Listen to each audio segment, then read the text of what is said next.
আশুরা সম্পর্কে ইবনে হিব্বান রহমতুল্লাহ আলাই তার জগৎ বিখ্যাত কিতাব সহিহ ইবনে হিব্বানের মধ্যে উল্লেখ করেছেন, রাসূলুল্লাহ সাল্লাল্লাহু আলাইহি ওয়াসাল্লাম বলেন, সিয়ামু ইয়াউমি আশুরা আহতাসিবু আলাল্লাহ আইয়ুকাফিরা সানাতাল্লাতী ক্বাবলাহ আও কামা ক্বালা আলাইহিস সালাতু ওয়াসসালাম। আশুরার দিনের একটি রোজা অতীত জীবনের একটি গুনাহকে মাফ করে দেয়। তাই আসুন আমরা 10ই মুহররম আশুরার রোজা রাখার চেষ্টা করি।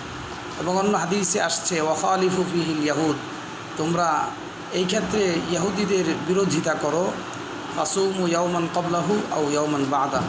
তাই আশুরার একদিন আগে এবং আশুরার দিন, অথবা আশুরার দিন এবং পরের একদিন রোজা রেখে ইহুদির বিরোধিতা করো।